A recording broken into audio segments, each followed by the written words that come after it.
My name is Judah. I'm one of the many middle children in a family of 13, 12 sons and a daughter. There's a lot of people to consider in succession planning, when the older generation needs to make provisions for who will run the family business one day. Dad did not make any of that easy. He disregarded Dina, our only sister, excluding her from the business.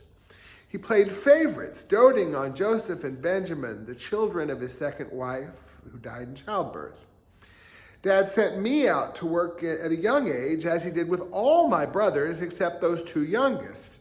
Yaakov's shepherds was successful, providing for our family, but it would have to grow to feed a dozen families going forward.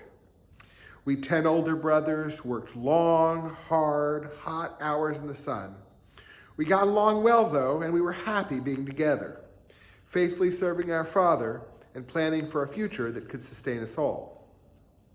We didn't have a beef with Benjamin. He was not only the youngest, but his mom died in childbirth, so we felt sorry for him.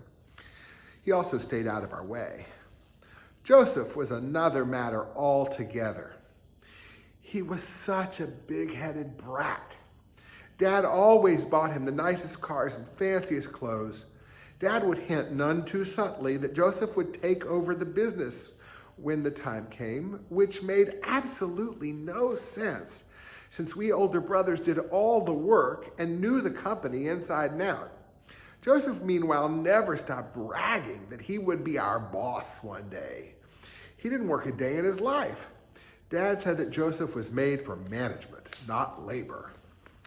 One day, Dad got in his head that Joseph would come out to inspect our work, which we didn't begin to understand. He didn't even know where to look for us.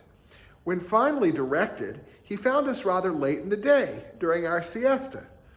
We'd been out since 5 a.m. after all. The sheep had been sheared and watered, and they were out to pasture, downtime for us. Joseph went home and told Dad that we were a bunch of lazy bums.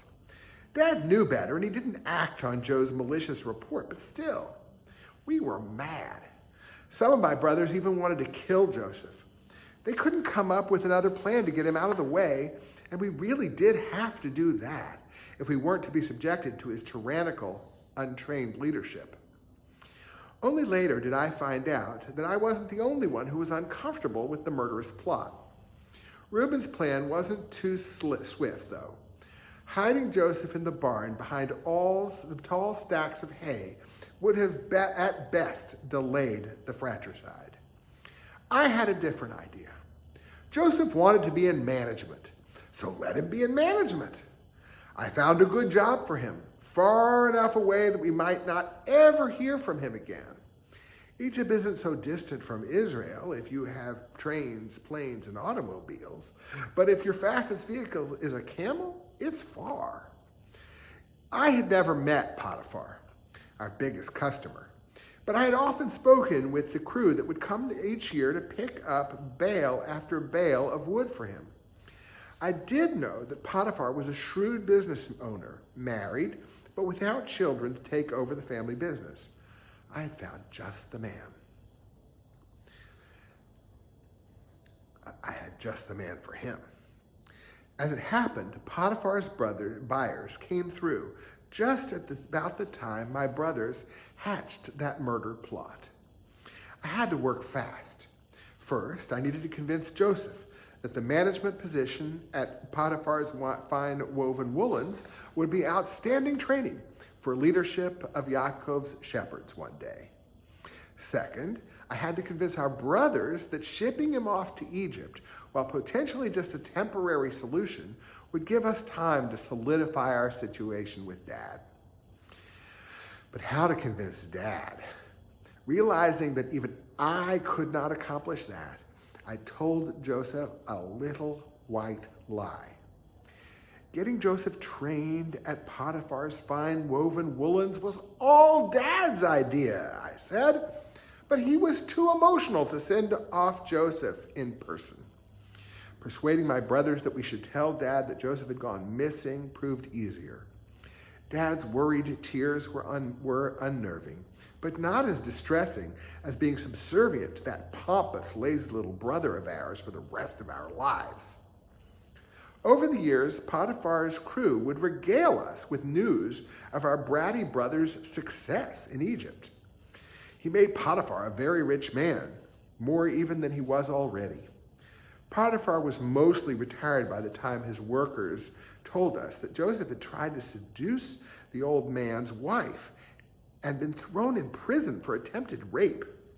As bad as Joseph was, that didn't sound like him, but at least he wasn't our problem. Years passed. Then along came a drought, which killed off most of our sheep.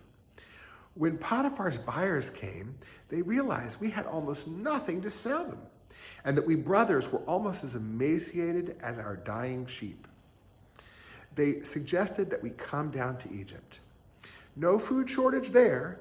Dad was all too eager for the 10 of us to go. Even if we never came back, he would only have to feed himself and Benjamin. Arriving in Thebes, we were directed to a palace drawing room, where we would meet the man responsible for doling out rations to foreigners. I recognized Joseph immediately, but he pretended not to recognize us, so I did the same. He was nasty and rude, high and mighty, just as Joseph had always been. He called us liars and spies, demanded that we come back to Egypt with our younger brother, and threw my brother Simeon into prison as a hostage in the meantime. Inexplicably, he was also generous, loading us down with as much food as we could carry for the trip home. When we came back with Benjamin, Joseph was no nicer, but he did free Simeon and give us lots of food again. As we turned to leave, Joseph cried out that somebody had stolen his silver goblet. Not being so royal, we didn't even know what a goblet was, but Joseph's guards found it in Benjamin's sack. Now, Benjamin was a lot of things, spoiled mostly, but he was not a thief. That much I knew.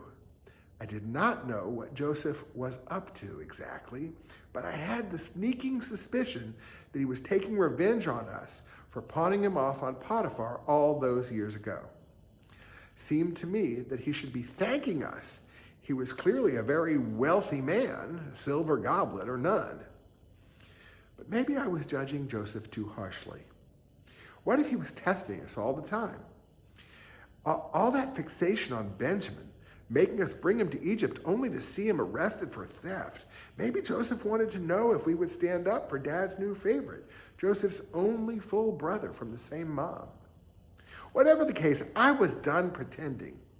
I approached Joseph, prepared to reveal our identities. Much to my surprise, Joseph beat me to it. "I'm Joseph," he said. He declared. "Come, draw near to me." As we talked, I learned that Joseph too had recognized us from the moment he saw us. Neither of us trusted the other, so each of us tested the other. Joseph failed my test, intended to ascertain if he would be kind. Or so I thought, until I learned that Joseph never intended to harm Benjamin and that Simeon had been imprisoned in luxury during our absence. Trust, I know, takes time to build, as does overcoming lifetime resentment. Many families are plagued with that. Joseph and I both needed to get at least some hint that the other had grown and matured with age. Drawing close and unmasking ourselves to one another, we took a first step. Perhaps together we can heal our all too broken family. Maybe our example will help others to do the same.